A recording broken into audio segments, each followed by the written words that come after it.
How's that? Is that picking up pretty decently? I might have. Well, it helps Maybe if I sit. if the mic is closer. Oh yeah.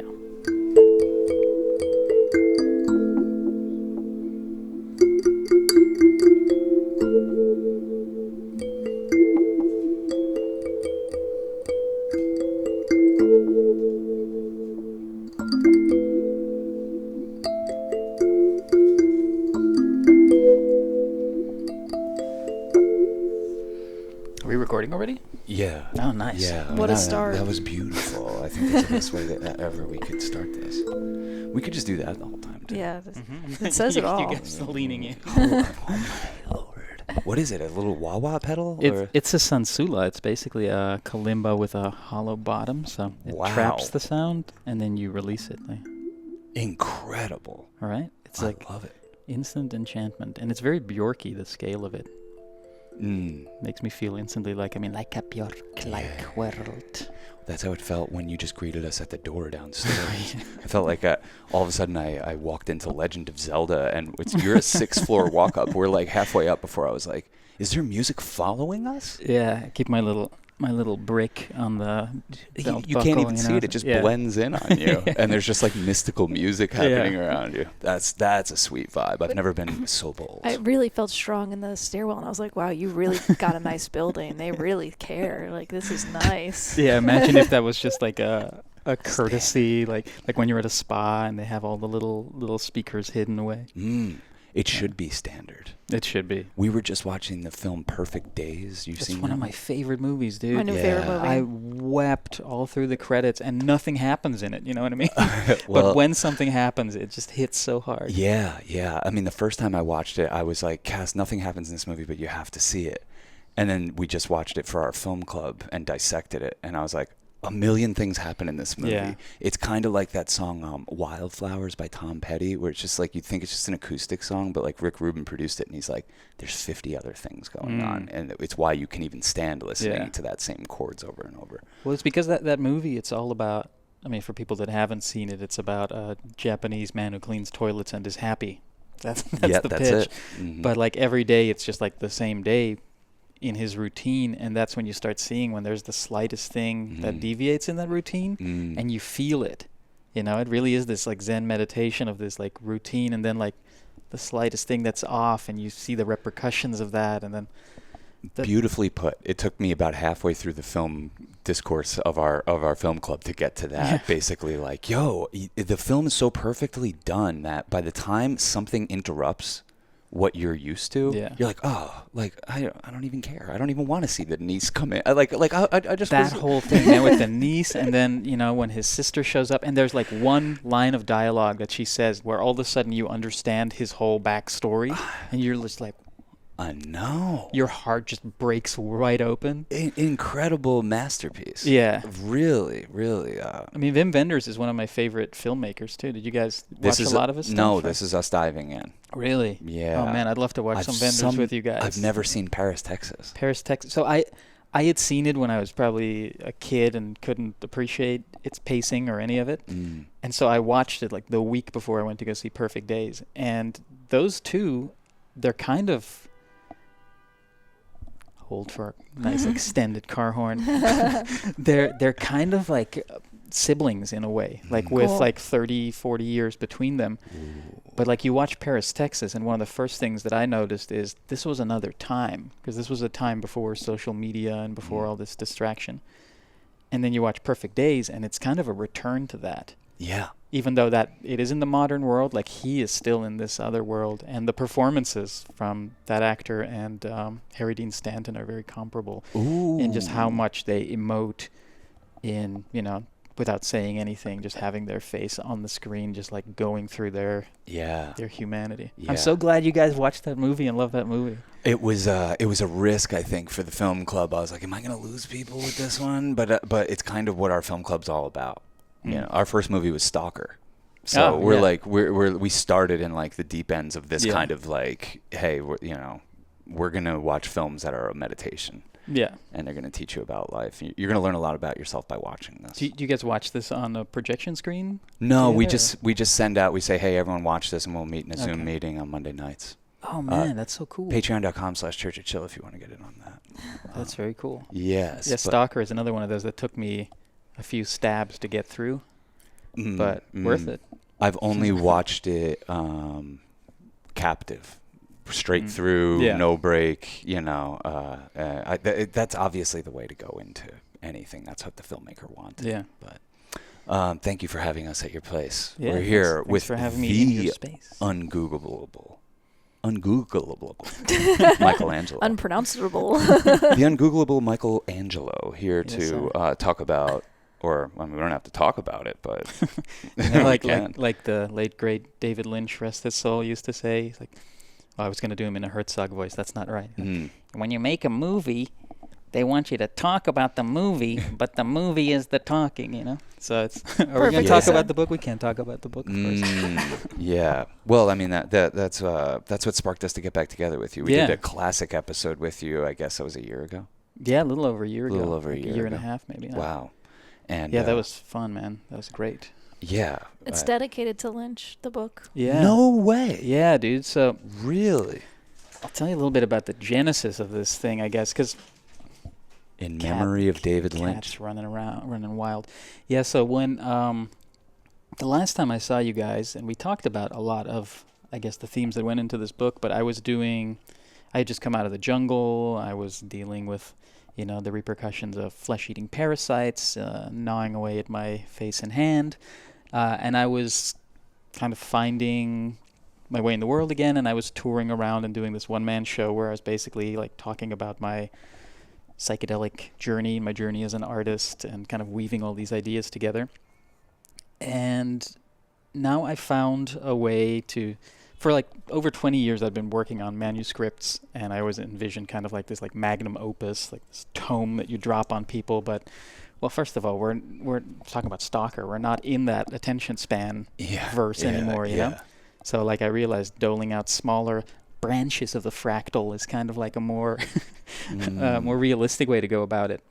And then I found an inn earlier in this year, and it kind of was born out of necessity, because I just got this place, and I was trying to figure out, okay, now I have a place, how do I sustain this? And so I spent like a week looking on Craigslist, looking for gigs and things, and it was just depressing me, and it felt myopic, and I felt like I was swimming upstream. And then I took a little hit of cannabis, and suddenly all these dots that had already kind of started connecting, it just kind of emphasized certain things, and it came to me very clearly. It was like, focus on the artwork that you've been doing now, and just put together a book and put it out there, and make it very simple. Just use like the peri-doodles, which are like the pareidolik doodles that start out with just like watercolor splash and then outlining what I see in there, and then a little bit of text with it, and then that's it. So I was like, oh yeah, that's easy.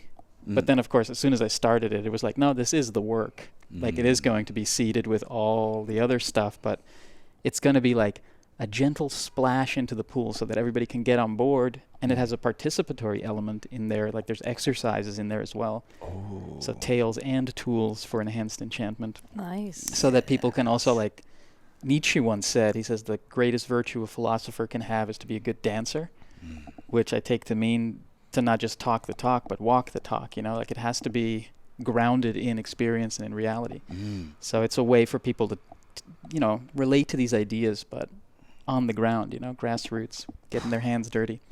And then David Lynch died, man. I know. And the week before he died, I'd been listening to Room to Dream, which is the audiobook of his biography, autobiography. Like 80% of that audiobook is him talking. Wow. And I just loved it so much. Like, I've been a huge Lynch fan my whole life. But in that moment, like, I spent 15 hours with him, listening to him, and then like a week later, he was gone. And seeing like the aftermath of his existence, and the way people were sharing all these different clips, and then there was a great essay that showed up on YouTube about his acting career. Which, did you know that he was in a movie where he plays just like Isabella Rossellini's husband? He just plays like a normal guy. Really? What movie is that? It's called like Zelzy and Me or something. Mimsy and Me. Some title like that. I haven't looked at the movie yet, but I was like, how? This exists? Yeah. Yeah. And just all this stuff for like, weeks people were sharing, like even more so than when like Bowie died, like people were sharing. And I was like, me too. People it felt like loved this man. Yeah. And this man brought so much positivity and joy and just like artistic integrity to the game. Yeah. Oh, yeah. And so then I was like, well, he's gone, and why not make this then like an ode to him and like step into that role for myself, like embody the things that I feel like because especially, his birthday was on, which was like a week after he died. His birthday was on Inauguration Day, which, it feels kind of like, as like the second coming of Trump happens, like the exact opposite of that is like David Lynch. Yeah. Although it's very Lynchian in like a political scheme as well. In the first go around, we lost Leonard Cohen around the same time, around his birthday. Yeah. Right before Trump got inaugurated. Or no, his election. Right before his election happened, we lost Leonard. You want it darker. Yes. Kill the flame. Yeah, exactly. That's how it started, and then we lost Lynch at the beginning of this one. Yeah, and then by the beginning of the book, Lynch died, and then I finished it, and then Tom Robbins passed away. I don't know if you guys know Tom Robbins. Yeah, I quote him often on our Discord. Yeah. So the next volume is going to be dedicated to Tom Robbins, who I got to meet. Excuse me. This is where the microphone gets schmacky. No, it's great. People love that. A little ASMR for you. Strawberry ASMR experience for you. Enjoy, folks. So I think it was like 2018, this guy, Ben Lee, this Australian musician in Los Angeles, he adapted Tom Robbins' children's book, B is for Beer, his children's book about beer, into a musical. Whoa. And they were just doing like a workshopping of it, and they had like a bunch of actors like Steven Weber, bunch of like, Hollywood actors that are, might know, might not know. And it was at Largo in LA, and I got to go there, and then I saw Tom Robbins, 84 years old, come out of the bathroom, sit down on a little bench. I was like, all right, I'm just going to sit down. And I had met him, or I hadn't met him, but I had written to him a few years earlier. And on the envelope, I did a paradoodle, put this little splash, and it turned into this little character. It's like this almost like a little rabbit-like character that has this very specific stance, and it has this kind of like fanny pack that's also a little character. And he wrote me back, and it was like a little illustration that said, "The Curious Case of Tom Robbins," and it's a little picture before, this like little uptight little guy, and then this like trippy dude with all these mushrooms around him, then after. And on the back he hand wrote, "Some folk call it magic, I calls it Heidi-ho, Tom Robbins." Wow. Whoa. And on his envelope he had all these little stamps of Pan. But the Pan character had the exact same stance as my little paradoodle character. So I sat down next to him at Largo, and I said, "Hey, I really appreciate you writing me back. I wanted to like bring this to your attention if this was intentional or not." I said, "This is what I sent to you, and this is what you sent to me." And then all he says, "That's Pan." And I was like, "Yeah, I know, that's Pan." And he says, "My wife went to the Macy's to get me a sweater because it's a little cold." And it was like not the conversation I was expecting, but it was like a very wholesome moment of meeting a hero. He was like, "That was then, this is now." Yes. And then later that week I saw Alejandro Jodorowsky speak, and I had this insight about, like we tend to idolize this Forever 27 delegation of like these bright flames that burned out very young. But then I'm like, here's this 84-year-old guy still going. Here is this, Jodorowsky at the time was already like 89, I think. He's now 96, just turned 96. Still, he was working on the Psychomagic documentary with his wife at the time. And I'm like, that's what I look up to, is this like longevity, these people that are galloping into the sunset to rekindle the dying light with their own passion and just keep it rolling. Bob Dylan. Get into Bob Dylan now. Like it's worth getting into him even still now. He's going around doing it. Neil Young is so prolific now. He's never stopped. Like, last time I saw Neil, I was like, "What was that song? I love that song." We left the show like, what was that one song? Cass is quizzing me, and I'm like, I'm a nerd about this stuff. I don't know that one. And we look it up, and it was like, that's the first time he's ever played that song. The most beautiful thing you've ever heard. It's like not. He just played randomly in the middle of a set in 2018 in Saratoga. We were like, what You had never heard it before. It didn't. There wasn't a recording of it. Oh, he was just like, yeah, here's another one. Just mixed it in with all the hits, and it stood out. Mm-hmm. And that makes you take note. Like, they always say with musicians, you're like, oh, they don't, for some reason they don't get better. They're early albums or whatever. But like, if they're real artists, it's always getting better. Mm-hmm. I think. I love following. I love getting in on an artist and going the distance. I'm way into that. Mm-hmm. We're uncovering Prince right now. That's a lot. It's a lot to uncover. It's a lot. It really is. But like, I'm going into it very respectfully. Yeah. And just following my ears. I never really got into Prince. I just know some of the like symptoms that like made it into the the charts. I'm familiar with, but I know that there's a rich reservoir there. Just like with like Frank Zappa, another one of those guys that has like entire repertoires of like classical music that he composed. I'd put it in that category, and it, along with Jerry Garcia. And it's like these people pass away, and it's almost like you were just saying, like about David Lynch. Like all of a sudden, all this comes up where you're just like, wait, how did they even do all this stuff? I never heard about this stuff while they were alive. And now it seems like there's new Jerry Garcia project like that I'd never heard of every other week, and a new recording to dive into, or a new era or whatever. David Lynch did a voice on American Dad or some show like that for like years. Really? What? Wow. Nobody talked about this? Yeah. He was just like a character on the show. Yeah. Well, I love what you're saying about embodying it. Because it's really easy in this day and age, because we have access to this rich, especially American history of badass artists to just consume it. But how do you embody? How do you, like, when you're one of them, and start walking the walk? I know that psychedelics helped us do that. Helped me step out of the being a fan and to just start living. Have you taken David Lynch into your heart as your Lord and Savior? As soon as he died, I was like, emergency podcast broadcast. I'm claiming David Lynch as an angel. Please help me. You know what I mean? We practice TM every day because of him. That's what made me know about TM. We went to the David Lynch Center and learned it. And cool. We don't go proselytizing about that or whatever, or nor do we follow the rules around it. But it got me into meditation. I don't know how else I would have gotten into it. Yeah. Yeah, I think of that's also, to bring it back to the book, it's called Lore Spores. Yeah. I have my little catchphrase is kind of praise the lore, because for me the lore is it's what we return to, Like we live on in lore, we live on in the stories. Yeah. And so that's kind of when somebody disappears from the earth, the lore lives on, and we get to continue to explore that, and then we get to become a part of that in a way, and carry that memory on of those that have I love it. passed. It almost is like there's a little bit more of a presence too that you get. Like, it's almost like we need someone to lose their body in order for them to fully come into us, to be this stardust that we have more access to sometimes, I think.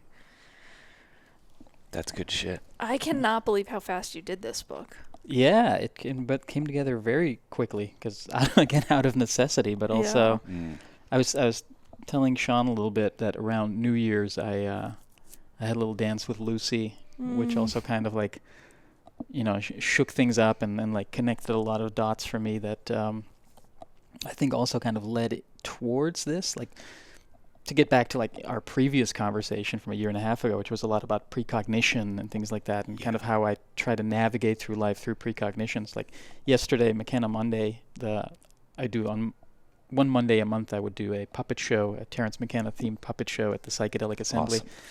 And it got canceled yesterday, and I dreamt that too. Like the night before, I had a bunch of dreams, and then there was this other dream where I was like, oh, that was also a dream. And then it was like, hey, we're canceling it today. And I was like, kind of already knew that. But there was a moment on this trip. So I was telling Sean, like, the whole night, I felt like I had all the time in the world. It was like time was beautifully dilated. And I'm like, oh, wow, only an hour is left.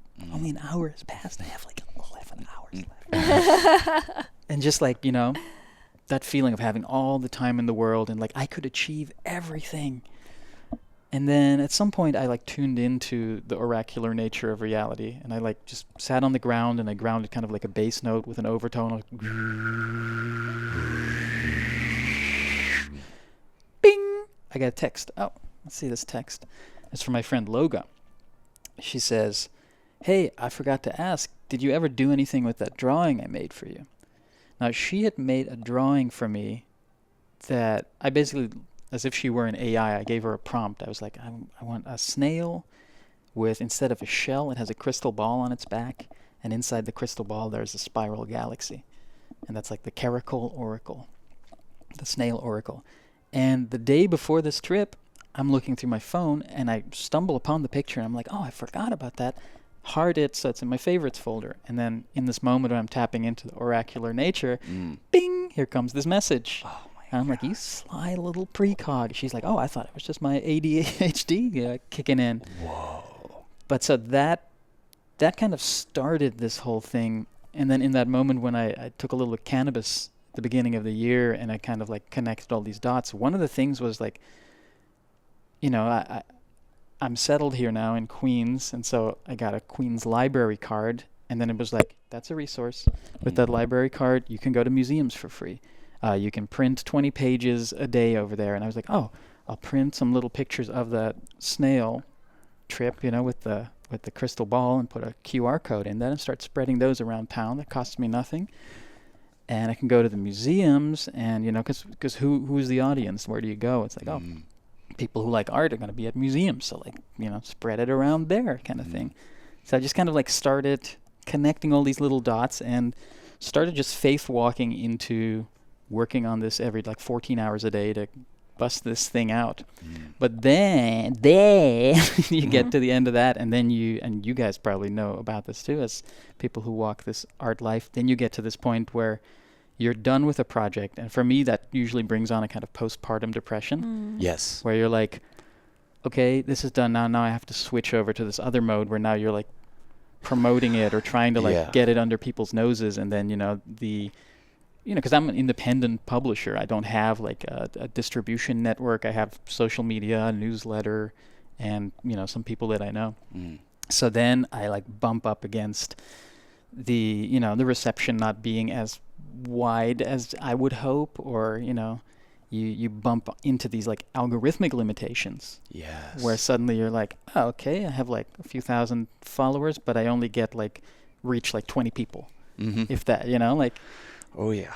So what I've been playing with now is, because a lot of the book, it's about what I call the aleatoric organization, which is the chance-based organization, the algorithm of randomness, and then the way we impose what I call the divine to design, you know, like our pattern upon that. And from that kind of like mix between randomness and intention, that's how kind of life propels itself in the lore of being human, you know? So I'm like, well, I have to engage this. The first few promos I made are like very literal. It's like me showing the book, me talking about the book. But then I'm like, I think I have to like push further into the algorithm of randomness. So now I'm like going more towards like throwing the ad in there, but it's much more like, you know, go try to explore different directions, see what sticks.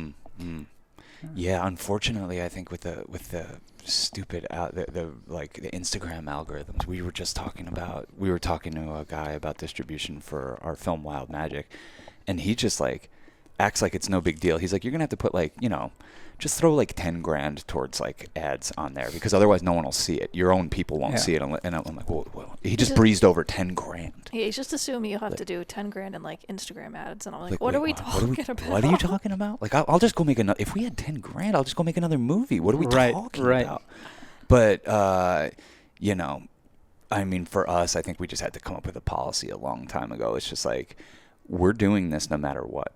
We're doing it no matter what. If they lose money financially, if they lose us followers, if they gain us followers, if they're extremely popular or extremely whatever the opposite of being popular is, just falls flat, we're doing it. Yeah, but I think we're in a similar place as Michelangelo of like, okay, we want to make art. Part of making art is also learning how to sustain it, and this is a great offering. This book, I can think of like 5 people that should have this book off the top of my head. 10, 15, 20. Everyone listening to this podcast, you should really buy this. So like, book. We don't often recommend a book, but like, do this one. Like, come on, let's show. And it's not, if you buy it, you're not just buying a book. You're buying into the reality where an artist walking on faith gets rewarded for their delusion. Yes. You know what I mean? Because that's something I've been meditating on a lot, is that I come to the realization that, yes, I am probably delusional. A friend of mine asked me once, he's like, do you think I'm delusional? And I said, yes, but you believe it so wholeheartedly that things happen. Yeah. And I think that's something that, it's almost like, psychosis. Like you get to this point where, the world becomes this song and the whole world sings along with it. Yeah. And I think that's what civilization is too. Like I think we're like animals that have slightly gone insane, and in order to find our way towards sanity, we've like emptied out that insanity and built a world where it's inhabitable. So it's like to walk with that delusion, but then to be supported by community that accepts that also as like, no, it's not delusional. Like the world needs art. The world needs lore and story and beauty and all these things. I think it's so far from a delusion, because I think it's not only, it's an offering, it's an invitation. Your art feels so special, but it also feels accessible. Like, oh, I could put a block, for lack of a better terminology, I could put a paint splatter down and then look at that paint splatter and create meaning out of it. See what I see. It's like taking from what you look at the clouds and then bringing it into form and giving it character. And I feel like by you being so generous with your process and your journey, you're inviting other people to see the world in this artistic way and participate it, where it's like, oh, they think they have this scar, but really it's an alligator. Right. And or this, I mean, it brings you into a perfect daze, where he's like looking up these trees and the light and how the light reflects and having this like deep appreciation. And that's what your art does. It not only shows a deep appreciation, but what you're doing with this book is you're inviting other people to share in that appreciation, and like through your activities, kind of learn how to participate in it and see the world, and like, how do I see the world? Like when I see this blob, what do I see? Yeah. Yeah. Thank you for that. I'm so psyched about this book. Yeah. I'm so psyched about what you do. That's a very good, that's the kind of enthusiasm and understanding of it that, because you might because you feel a little delusional. I'm very close to it, you know what I mean? Yeah, it's hard to see. You're on your personal journey where you've seen it as you, but I'm like, this is so beyond you. This is like a service. This is it's awesome. Thank you for that. Yeah, I can't wait to work with this book, because I see what you do and I'm like, I want to do that. Yeah. Not in a way like, my mom has this tea towel that says, modern art equals, I could do that, plus, yeah, but you didn't. You know what I mean? Yeah. And I don't look at your art and think I could do that, but I look at your art and think, wow, that's something that can be done. Yeah. In the sense of, especially when you do stuff out in the wild, it's like, oh, you could see this and give it ears and eyes and personality. Well, that's where the second volume is going to take it into the world, and it's going to be like about like jungles and cities and finding like the pareidolik portals there. Like I walk through New York City, it's great for that because it's just grime galleries. Oh, it's the best. And it's all the stuff where that we don't think that it's something. Like you walk through the subway and somebody might be like, ooh, they should clean this place, it's gross, or you look up here and you're like, oh, there's the paint is chipping on the ceiling. Yeah. But I walk around, like yesterday I was walking with a friend. That's a fish. Yeah, see, there's a fish. There's a fish in the percolator. I see there's a fish on the ceiling. I was walking with a friend, and it's funny because I'll like stop in my track. I'm like, excuse me, I gotta be a psycho for a second, take a picture of the stain on the ground. And I'm like, see, there's this beautiful like little Mother Mary like figure, and they're like, oh yeah, wow, you saw that. Well, I mean, and that's kind of like what we've devoted our whole thing to, is like finding beauty in places you wouldn't expect to see. Yeah, and that's what kids need. That's how to teach art. You don't actually teach someone how to draw. You teach someone how to see. How to see. Yeah. And there's not, I don't feel like that many books that do that. Yeah. And there's actually, can I read a little part from it? Yeah. Because I feel like this especially speaks to the wild magic idea too. Because you were talking about how, it's not what people would expect from it. And you're like, oh, you're looking for wisdom? Well, we're going to talk to this homeless guy, Yeah, like the places where you think like the disenfranchised, the disowned parts of society. And similarly the unanointed. The unanointed. That's who we talked to almost exclusively, and I think it can ruffle some feathers, but also open up some portals. So this one starts with a quote from the Gospel of Thomas, which I love. Oh, it goes, my Lord. That's my shit. "If you bring forth what is within you, what you bring forth will save you. If you do not bring forth what is within you, what you do not bring forth will destroy you." Oh, yeah. And then it goes into a little vignette called Almost Wholesome. When I outline the forms I've spotted in the stain, I refer to it as peopling the plains. It feels like an evolutionary recapitulation to me, the way the raw creative energy of the humble beginnings eventually attain personhood. As you will find out for yourself as you try your hand at paradoodling, some of the denizens who inhabit the frame are whimsical, mystical, and cute, but the personalities that pop through the paradolic portal can also be ugly, absurd, perverted, folkloric, grotesque, weird without a doubt. They make you wonder who or what they are or what they represent, these families, communities, and ecologies that you never knew you had inside you. Are they like the inhabitants of our dreams, the day residue review of impressions we've picked up from our surroundings? Spirits or ghosts of the dearly departed? Universally recognizable archetypes? The interpretations are as varied as the world is diverse. Personally, I've come to consider them personifications of the emotional impulses that populate the psyche, with the less attractive ones representing the estranged, repressed, suppressed, and disowned parts of the self. Before I thought of it this way, I was much more self-critical and selective when it came to which ones I would or would not outline. Many of these characters would be stopped by my inner border patrol, vanquished back into obscurity. I didn't want to be associated with them, didn't want them representing me. But now it's different. Now I consider that all of this is a part of me, a part of my humanity. As this diverse freak show comes rushing to the surface, I think to myself, they've existed in the unexpressive shadows of shame and repression for long enough. All they really desire is to be seen, to be acknowledged, to be welcomed home, no longer sectioned off from the entirety. They wish to be expressed and embraced back into totality. So now I create in a gesture of dynamic inclusivity, with full acceptance and without judgment. Nowadays I have an open border policy, because I am not afraid of what is inside me. And so, like the gospel recommends, I bring forth what is within me, so that that which I bring forth will save me. In fact, they might just save us all, these hideous pariah messiahs. Damn. Yes. Killer. That's good. Available now. And look at all these color pages. This is not just a print at home thing. This is very colorful. Mm-hmm.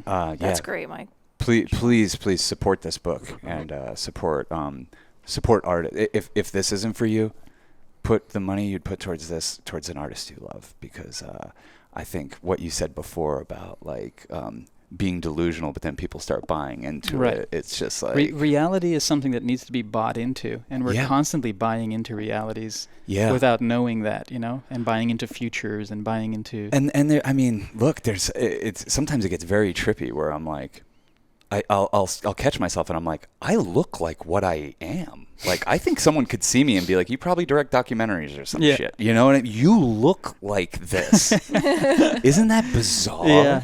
Like, to the point where you're like, what did I have to do with all of this? Yeah. And, like, I think of like art and God and love. Like when the older I get, the more I start to define them as the same thing. It's just like that which connects us and that which just expands connection.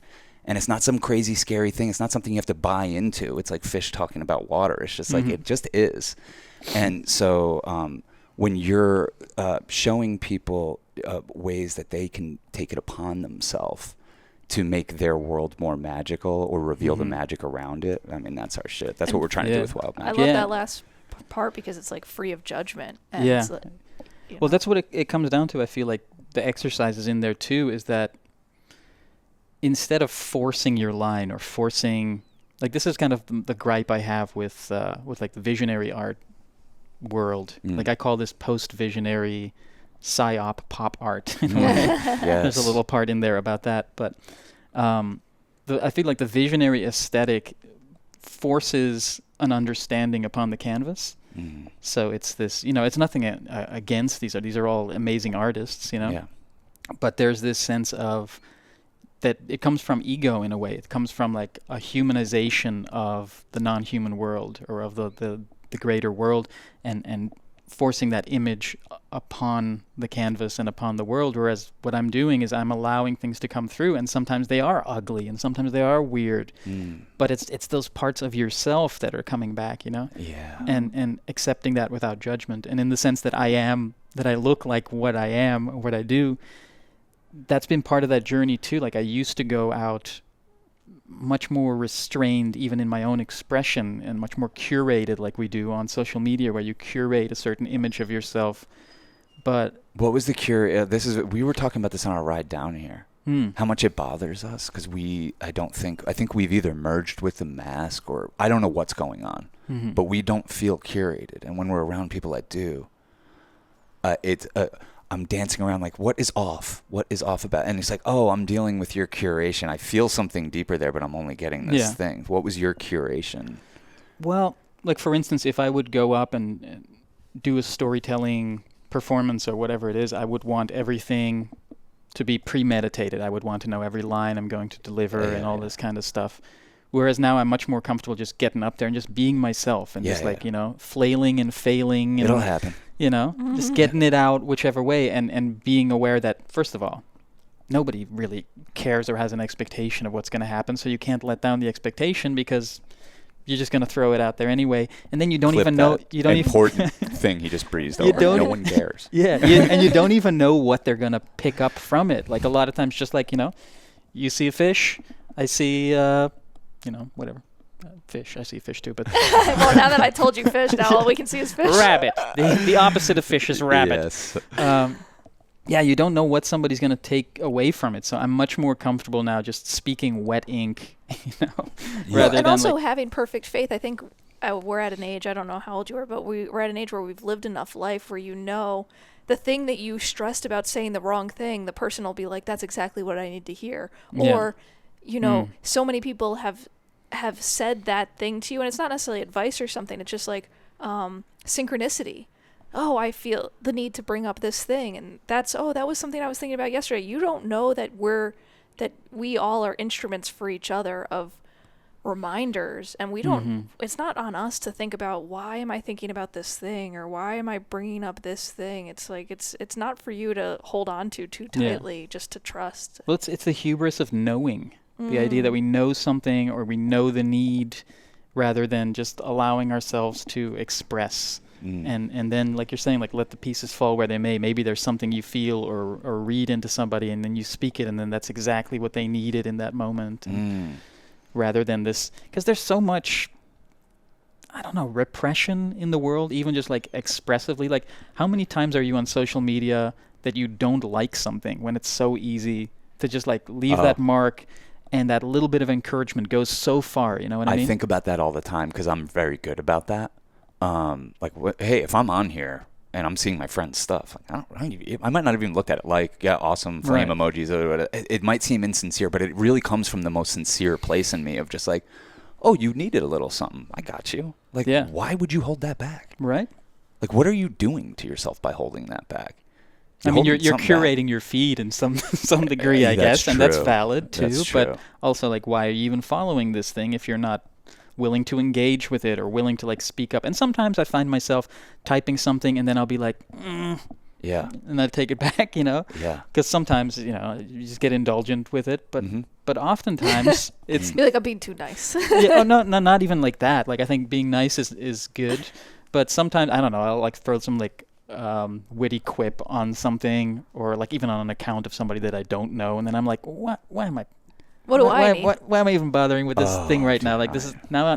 What do I need? Like, I'm just being self-indulgent. There was a long lost Steely Dan song from 1974 that came out, and like I just like some account on Instagram posted it, and I wrote this is AI, and it fucking haunted me for months. Because I mean, a lot of people thought that was funny. But a lot of people, like, they just don't see it. Like, I don't even know why I would say something. I'm like, why did I do this? Why did I fucking write this? Because now I just get notifications all the time that, like, somebody is like, what are you, an idiot? You don't realize, like, and I'm like, oh, no, I just thought it was a funny little thing to kind of throw out there. But Yeah. Yeah, that's also the repercussions. Like, I still get notifications on, like, a comment I put on.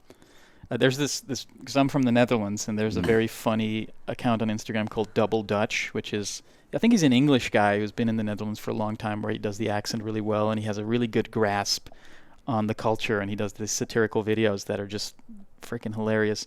And I commented on something where he does this thing that the Dutch do, and they go, "Heh?" And you say something, and they go, "Heh?"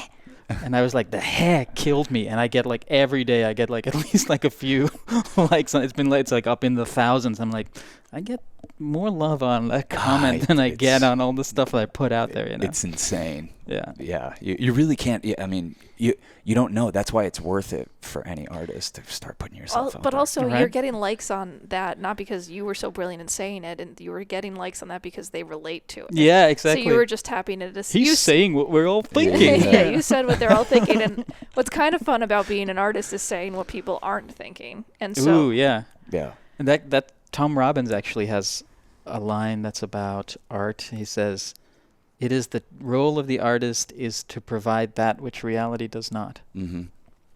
And that's why you can trust them, I think, more than any other thing, because I think that the systems we all live under bake, like, a grifting mentality into this. And I can say this with you because you're a lot like us. Like, we both have a hard time knowing when to charge or what to charge for, like, what we do. Right, how do you even? Because we love it anyway. We We're gonna love do it anyway. But it's also like, how do you even describe it? I don't want people to be able to describe what we do or what you. I mean, why would you want that? Right? I barely want to You're take on on. Googleable too. Yeah, I barely want to even take on the label of artist. I just don't want anything that feels like too confining in that way. Yeah. I don't remember what my point was, but. well, it's talking about confines. I was thinking about how putting the box around the art that you make, which is, okay, this pre-existing spot or working with something that you create, is like allows for an infinite amount of possibilities, but also allows for, like, just the obvious one to come up. And I think that's what we do in filmmaking. It's like, okay, this is our box, whether it's because of our budget or because of where we're going or who we're talking to. I'm trying to give you time to get back to your idea. I'm not even trying to. I'm just listening. I'm like, wow, that's good. Do you feel that in, like, for instance, in Wild Magic, you're setting out with a certain intention, right? Mm-hmm. Of what you want to do, what you want to achieve, maybe like an idea that you want to explore, and then you find different people along the way that play into that and that change the narrative and that show you the way. Yeah. No, I lost my track. Well, I'll tell you about that in a way. Is I feel like with that movie I tapped into more than anything else I've ever done. My ability to kind of take a handful of, like, karmic seeds and, like, throw them into my future and be like, they're going to be bearing fruit by the time I get there. That's the only way I can explain, because the title came to us, and Justin and Aaron bought this movie before we knew what it was. I mean, like, how can you tell someone what Wild Magic is as a documentary? Who are you going to interview? What beats are you going to? I don't know. I don't know what it is. Well, it becomes the exploration of that. It's kind of like putting Wild Magic into the AI, and I hate that that's like the metaphor now, but everybody understands it. You put the thing in and it gives the thing back. Yeah. You put, the handful, Wild Magic, now show me what it is, and then it shows itself. And because you're saying, like, the movie that you create is like a mirror that you're giving to people, but it's also a mirror that's held up to you. Oh, more than any other one. Yeah. Yeah. As in terms of what I think it is and what I think is magical about life. And it reflects my tastes even more than a lot of the other things. Like, Cass always points out to me the people that didn't make it into this that were so extraordinary that were like, I didn't even consider putting in there. We shot it. We did it. But in the edit, it was just like, no. That weird homeless guy, though. There's some. I see the light in his eyes. Yeah. So, it like the way I describe it is like I feel like the term came to me, and I was like, oh, I have to build an altar. Wild Magic is an altar, and an altar is coordinates for spirits to land, or to get in touch with them.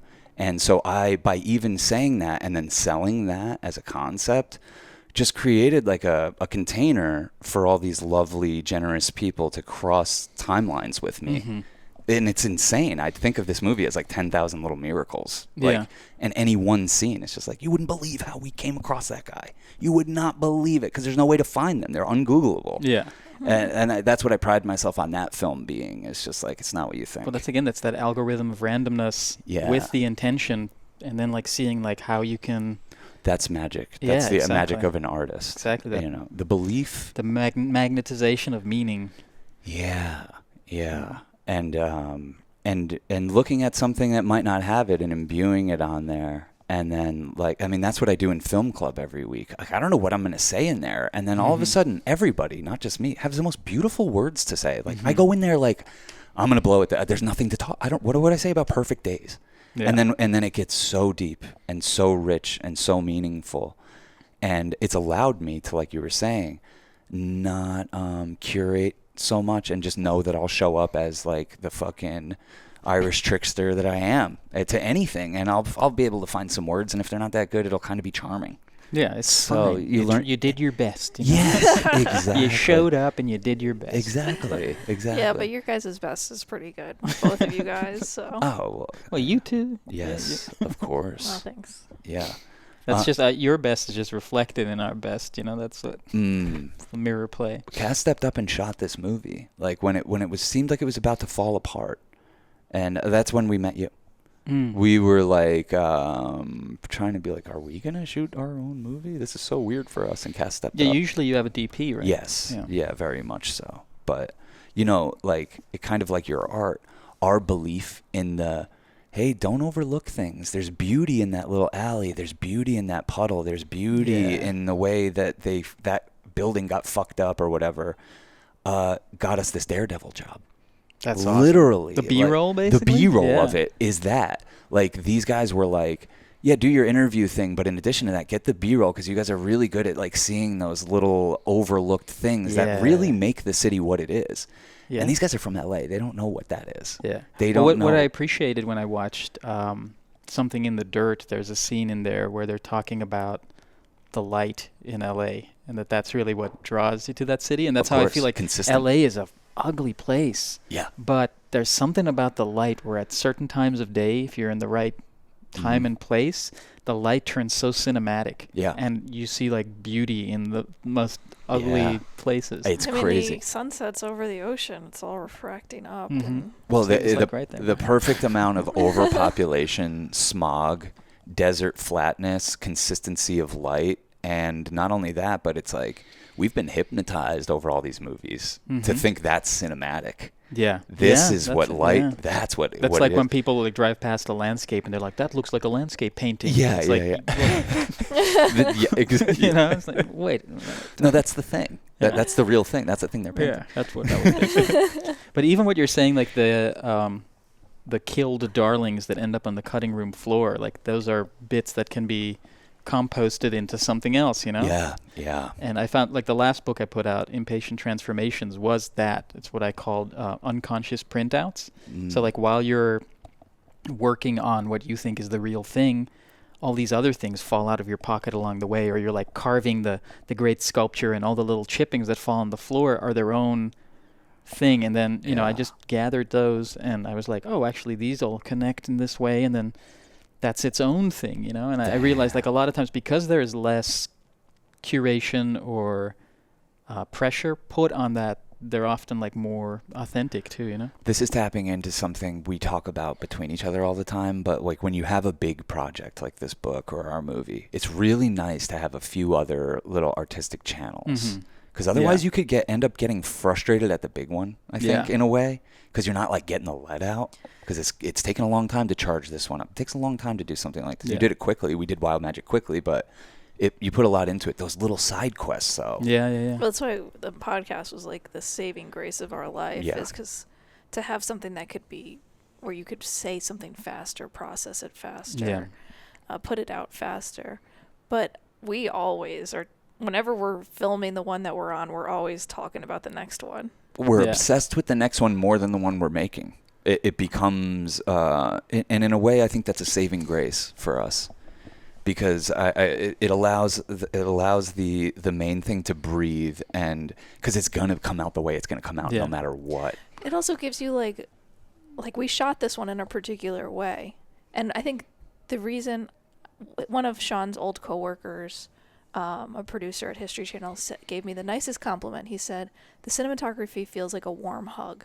And after watching Perfect Days, which the cinematography feels like a warm hug, I was like, wow, that is the nicest thing anyone's ever said. Yeah. And because that's how I wanted to shoot this, because I did it after what Joey did, but then I just was like, I just want to be true to the subject, focus, the light, do my best to just capture a moment and not think too much about it. And I think for a movie like this and the movies we like to make, you know you can do an extreme close-up and you know you can do a wide, but something that another cinematographer that we used to work with, Isaac Bauman, had told me, he's like, make a decision and just keep making the same decision. Like, you have to be decisive. He gave away the whole game telling you that one. He kind of did. He helped you skip like 10 years of fucking like, is this how you be a cinematographer? Is this how... No.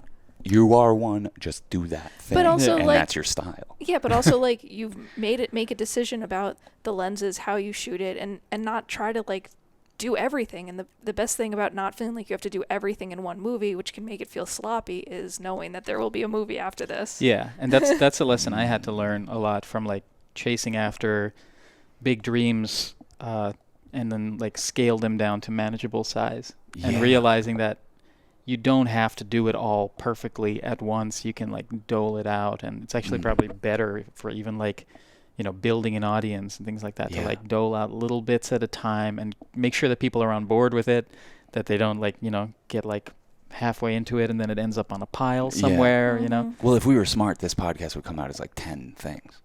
10 little things that are all over, like, a million different platforms, and, like, you know, it's just, like, spiders out there, but we're, like, we like just putting it out as a thing. Yeah. Listen to the whole thing. We'll have AI generate a clip.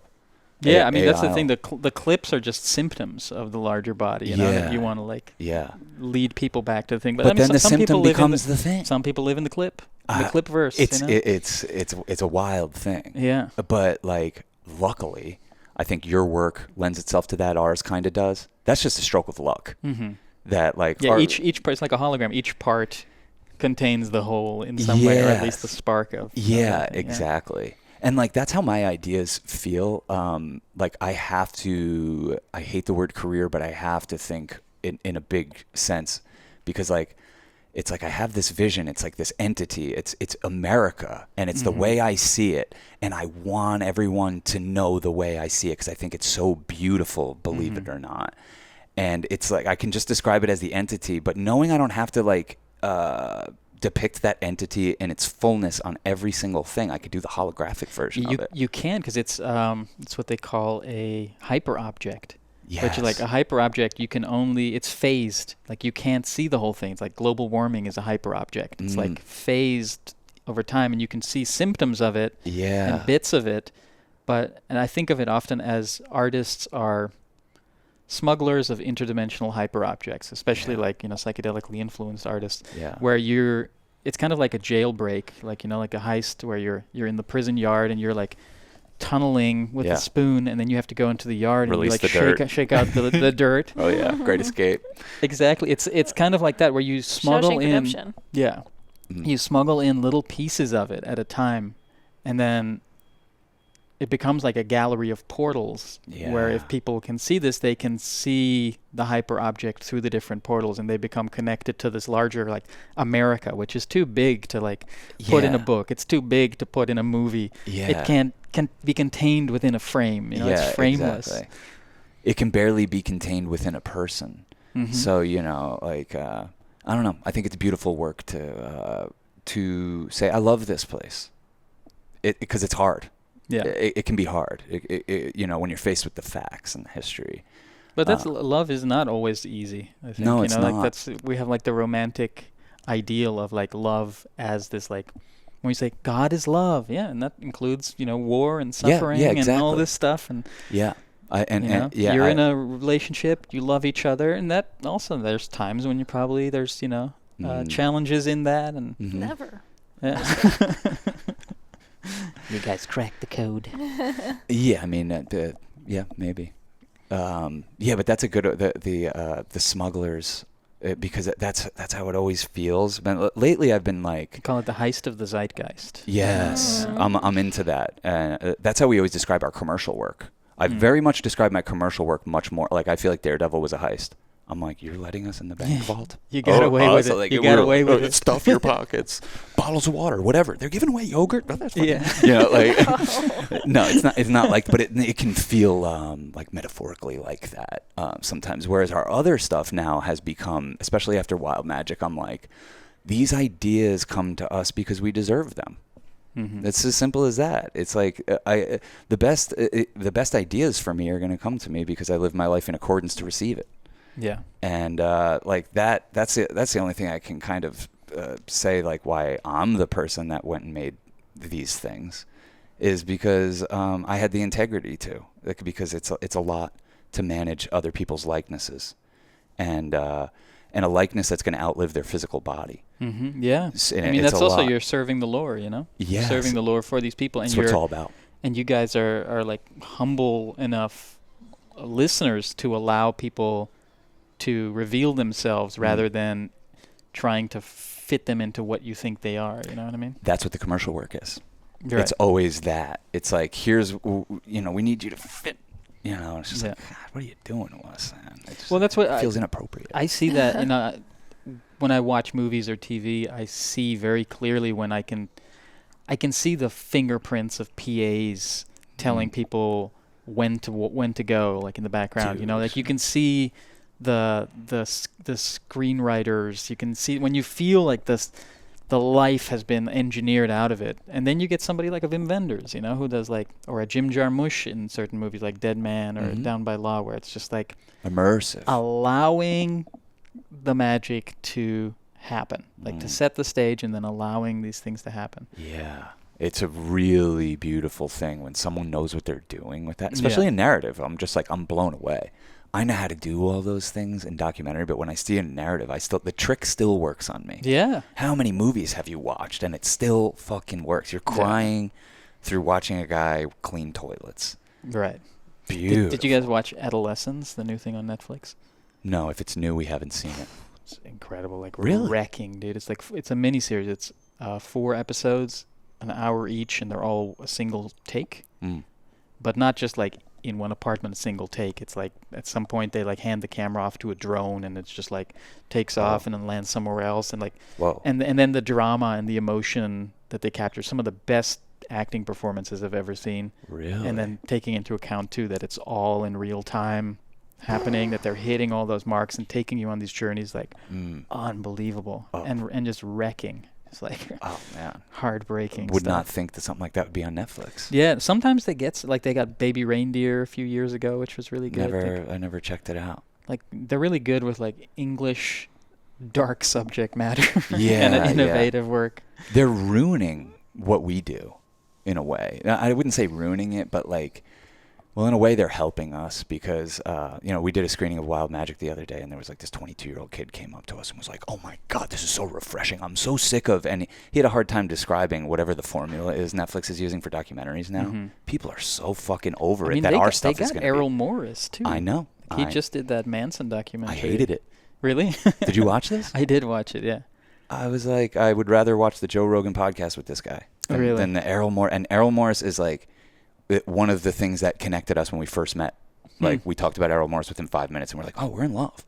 We love him. But I feel like that film got neutered in some way. There's something suspicious going on there. From reading the reviews, they didn't have enough time to, like, let all the juice out, you know? Like, why not every other thing is 6 hours? Why couldn't this one be? I know. You have Errol Morris. You have also, like, do we need to know every stabbing location, or can we let out the juice? Yeah, like, I mean, I think the book, I didn't read the book, but from what I understand, it's a lot more in-depth about all the MK Ultra. That's what I signed up for. And they just kind of, like, glazed over that, and most of it was just, like, the classic Manson story. I didn't want to know this detail. It felt like lawyers got to it. That's what we both felt a little off afterwards. We're like, man, usually Errol Morris gives you a meal, and this felt like he gave us like a sundae, and it was mostly whipped cream, and you're like, where is it? Oh, that? But I wanted to make a meal of it. And it just felt like there was like a 3 or 4 hour cut of this, and then lawyers were like, "Oh no, you can't say that. You're not allowed to do that. You can't go there. Like, these people are still alive. We'll get sued. Defamation. Yeah, we're actually in on MK Ultra, so I don't want to mention that." Yeah, well, I mean, that's the thing too. I think sometimes, like when a book comes out and then they make a movie adaptation, it's almost to like castrate whatever power is in there to like. Exactly. You don't need to read the book. Just watch this movie. Or all the remakes that they're making of things now. Totally. Like, what was it recently? They said something like they're doing a remake of something where I'm like, why? Why? Oh, this is a film that you guys should watch sometime. Very dark. It's a Dutch film from 1989. Originally called Spoorloos, which means like without a trace, but it's called The Vanishing. Oh, dude. Are you This is a serious? crazy synchronicity. We just at length talked about this on our last podcast. Really? The last episode we put out, I talked about The Vanishing at length. The original, not the remake. The original, yeah. Okay, good. I said it was French. Well, yeah, I mean, it's a Dutch film, but it's like half Okay, in French because they're like half of it takes place in France. Okay, so you've seen this. Dude. Fucking haunting, right? Yeah. Like, Yeah. So Kubrick, you know about this story, right? That's why I watched it.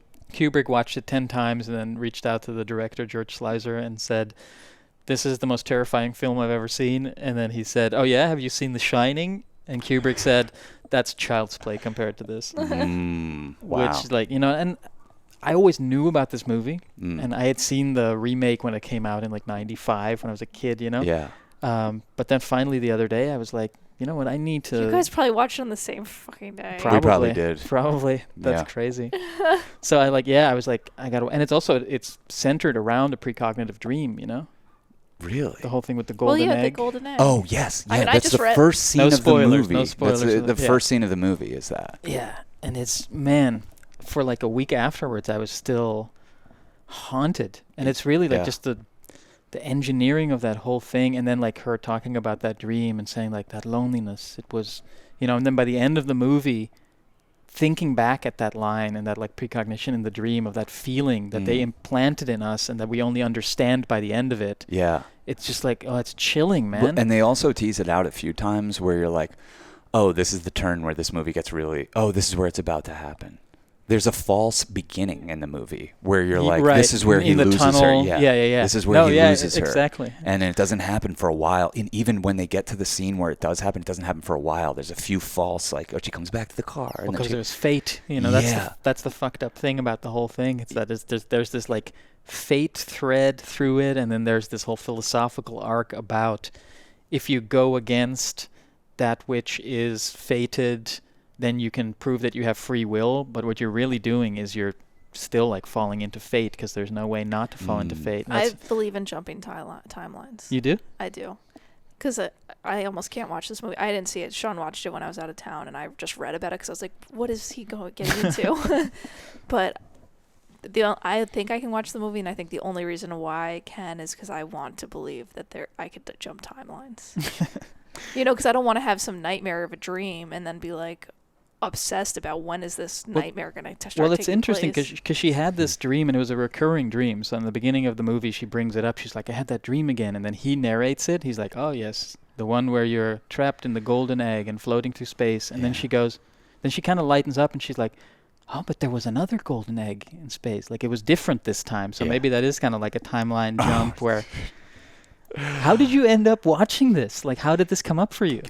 Me and Cass are always about this close to each other for years on end. And then she went to Martha's Vineyard for 4 days. And I was like, let me watch The Vanishing. I don't know why. Because he wants to watch something he wouldn't want to watch. I was like, what would I watch that? Like, because like, she's gone. Like we Get don't under my skin movie. we don't like fucked up movies. Yeah. But I was like, I wouldn't want to subject this to her if it's too fucked up. And I'm almost upset we didn't watch it together. At face value, it's not fucked No, up. it's but not. It just doesn't like scare you in any way. No, It there's sticks no with jump you. scares, but it's just like the psychology and the philosophical angles of it that are I'm just... very scared of being alone. Don't watch it. Yeah. It is, and I do have that kind of feeling. And the whole thing with like psychedelics bringing you to peace with death. I had that experience, like, oh, I'm at peace with it, and then I kept doing psychedelics, and then I was like, no, I'm fucking scared. I'm I mean, the thing with same with healing, it's not like a one-off. It's like, oh, now I'm healed. It's like, no, you're still healing. Like you had a good little wave there, but I mean, it's like, because like I have overcome. I am at peace with death. Yeah. Check in again tomorrow. Yeah, exactly. I fear nothing. Maybe you haven't found it yet. Yeah, no, because I feel like I've tapped into a feeling of loneliness that is so palpable and intense that Yeah, it's the idea of going back to that or feeling that feeling again is pretty scary. So It's very scary. Should we do a remake of The Vanishing where it's you guys are the couple and I can be Well, no, Sean texts me right away. He sends me a picture because I'm knitting. I can be the villain. As soon as the movie starts, they're riding in a car. The second they get going, she pulls out her knitting stuff, that's what Cass does. Oh, no. Literally, she just had taken up knitting like a week before. I was like, what the fuck is going on? I send her a picture, and she's like, I'm reading about this movie. She's in a mushroom trip, mid psychedelic journey, texting me like, this movie's fucked up, just so you know what happens. You were reading about The Vanishing while on a mushroom trip. Yes. Well, I didn't want him to be. I didn't want it to take care of him, and I was like, if you're gonna be so scared, I want to be there for you. I'm like, I'll be fine. That's why after I sent you "Baby Hold On to Me" by Eddie Money. Yeah. I was like, okay, the movie's probably over. I'm gonna send him a nice song. Totally. It's also kind of spooky with what you just watched. Yeah, totally. Baby, hold on to me. It's wild too because I sent a message to Eric Wargo, who's the guy that wrote all these books about precognition. I was like, do you ever see this movie, The Vanishing? Because it centers around this precognitive dream. And he's like, this is the second time this week somebody's brought this movie up. I heard someone talk about it on a podcast too, really? right after I saw it. And I only saw it 2 weeks ago. I heard someone talk about it on a podcast, and I was like, what the fuck? Something's going on with this movie popping up. I mean, I have it on my letterbox. I have it dated, so I can tell you the date that I watched it. It'll be fucking crazy. Do you know the day of week? Hold on, let's pull in the technology. Yes. Also, letterbox. What a cool thing. Oh, I have to pay for some parking. Do you have a little bit more time? Yeah. Okay, let's switch over to the Patreon. Cool. We do something called the Afterglow, where each episode has like a little. Sometimes they turn into a very full another meal, but it feels like we could loosen up a little bit. That's what we give to our people on patreon.com/churchofchill. So buy this book. Yeah, go to the ungoogleable.com. You can also get it on Amazon, but it's much better to just go straight to the source. Theungoogleable.com and buy Lore Spores, Tales and Tools for Enhanced Enchantment. Thank you, and we'll see you guys over on the Afterglow. March 11th is when I watched it. I watched it a week before. The last day of February. Yeah. Okay. You got there ahead of me. See you on the other side, y'all. Peace, love, and magic.